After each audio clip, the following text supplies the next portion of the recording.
So we've done a lot of work on the engine since the last games. It's the same engine that we've actually shipped Underworld, Legend, Anniversary with, so it's very mature tech. So that gives us an advantage because we've shipped games on it before. That said, we're doing so many different things in this game, from combat being completely reworked, the animation system being completely reworked, and also the graphics being completely reworked. There's been a lot of investment into the tech. I think we're pushing the tech as far as it can possibly go in this game. I know, as you said, we're in the last strains of the console generation, or at least getting there, and we're wringing every last CPU and GPU cycle out of it to actually put on screen what we have. And we think we've got something that really looks amazing for this generation. I've got to ask, obviously, what about Wii U? What about Wii U? I have no comment on the Wii U right now. I have no plans just yet. So all the extensions with tablets and opportunities to actually play on different consoles, I think is really interesting. I think as a designer and a creative, I think there is tons of stuff you could do with it. I think we need to get it in our hands to actually find out what those answers are.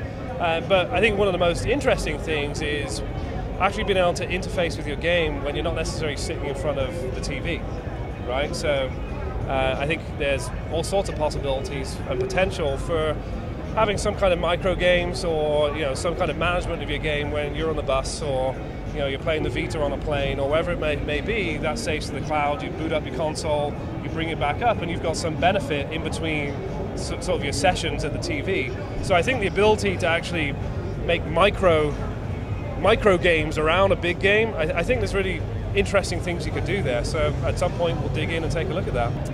So E3 this year, I haven't had a chance to walk the whole floor. I've been in interviews, so I haven't seen everything yet. For me, I think that some of the things I've liked I thought Splinter Cell showed really well at the Microsoft keynote.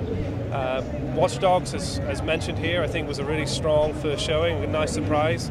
Assassin's Creed 3 looks awesome. Last of Us looks awesome. God of War, I'm a big fan of God of War. I've completed every single one of them. So seeing more God of War makes me happy. Get to chop some heads and cause some damage in a brutal way, which is good. What else have I seen? Let me think. Yeah, I think that's some of the major stuff I've been excited about. I'll have to take a look around. So what's next for Crystal Dynamics? I mean, obviously, you're in the final phases now. Right.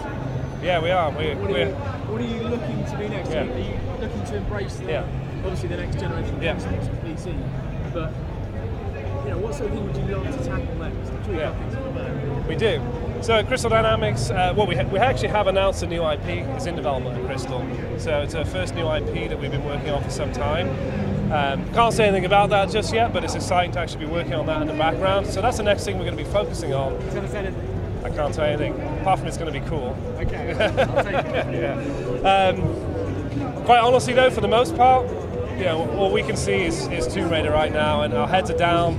We know we've got a March 5th, 2013 release date, and that date is approaching fast.